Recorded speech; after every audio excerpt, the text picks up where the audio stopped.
జగన్ వెన్నంటి నడుస్తున్న బీసీలు టీడీపీకి గండిపడినట్లేనా? ఒకటే లక్ష్యం, ఒకటే గమ్యం, ప్రజలకు సేవ చేయాలని, అన్ని వర్గాల ప్రజలకు సంక్షేమ పాలన అందించాలని. ఈ లక్ష్యంతోనే ప్రజా సంకల్ప యాత్రకు శ్రీకారం చుట్టారు జననేత జగన్. అన్ని వర్గాల ప్రజలు మద్దతు సమీకరిస్తూ వారికి భరోసా కల్పిస్తూ జగన్ యాత్ర కొనసాగుతోంది. జగన్ యాత్ర రాష్ట్రంలో అత్యధికంగా ఉన్న బీసీల సంఘటితానికి, వారిలో రాజకీయ సమైక్యతకు దారితీసింది. కమ్మరి కొలిమి, కుమ్మరి చక్రం, జాలరి పగ్గం, సాలిల మగ్గం, శరీర కష్టం స్ఫురింపజేసే గొడ్డలి, రంపం, కొడవలి, నాగలి, సహస్ర వృత్తుల సమస్త చిహ్నాలు ఈ కులవృత్తిని నమ్ముకుని జీవించే బీసీలకు రాష్ట్రంలో కనీస అవసరాలు తీరే పరిస్థితి కరువైంది. రెక్కాడితే గాని డొక్కాడిని జీవితాలు వారివి. కులవృత్తి కూడు పెట్టడం లేదు, పూటపూటకు దినదిన గండం. సరళీకరణ ఆర్థిక విధానాలు ముప్పేట దాడి చేస్తున్నాయి. ఫలితంగా కులవృత్తి కడుపు నింపడం లేదు, సర్కారు ఆదుకోవడం లేదు. శ్రమ ఎంత చేసినా వీరి జీవితాల్లో మార్పులు లేవు.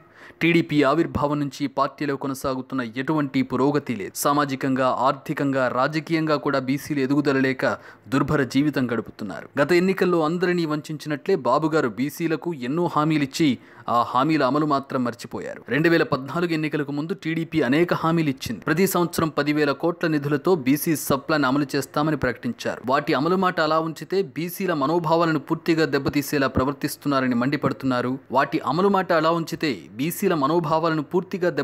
ప్రవర్తిస్తున్నారని మండిపడుతున్నారు. రజకులను బీసీ ఏ నుండి ఎస్టీలుగా, వడ్డెర్లను ఎస్టీలు, గౌండ్లను బీసీ బి నుండి ఎస్సీలుగాను, సగరలను బీసీ డి నుండి బీసీ ఏ గాను, కురుములను బీసీ బి నుండి ఎస్సీలుగా, వాల్మీకులను ఎస్టీలుగా, పద్మశాలిలను బీసీ బి నుండి బీసీ ఏగా, పుసల కులాన్ని బీసీ డి నుండి బీసీ ఏగా గుర్తిస్తామని నాడు చంద్రబాబు ఎన్నికల్లో హామీ ఇచ్చారు. కులాల మధ్య వివాదాలు సృష్టించి విభజించి పాలించాలని చంద్రబాబు ఆశించారు. ఇందుకు అనుగుణంగా గత ఎన్నికల్లో విజయం సాధించారు. కానీ తిరిగి అధికారంలోకి వచ్చిన అనంతరం పరిస్థితులు మారిపోయాయి. బీసీలు కరివేపాకుల్లా మారారు. చివరకు ఆదరణ పథకం 2 ద్వారా పనిముట్లు ఇస్తామని, బీసీలకు చంద్రన పెళ్లి కానుక ద్వారా 30,000 ఇస్తామని మరో తరహా మోసానికి తెరతీశారు. ఇక బలమైన బీసీ సామాజిక వర్గం ఓట్ల కోసం ఇప్పటికే ప్రయత్నాలు ప్రారంభించారు.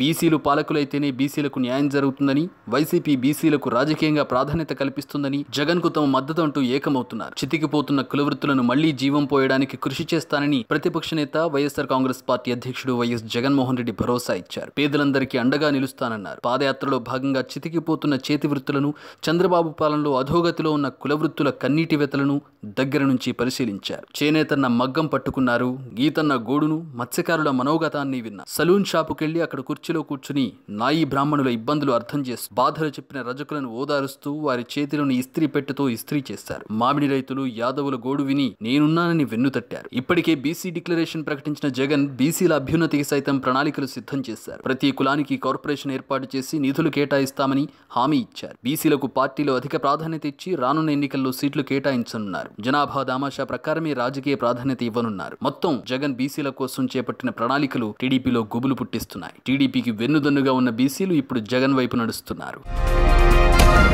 ఈ వీడియో కనుక మీకు నచ్చితే లైక్ చేయండి. మా ఛానల్ని సబ్స్క్రైబ్ చేసుకోవడం మాత్రం మర్చిపోకండి.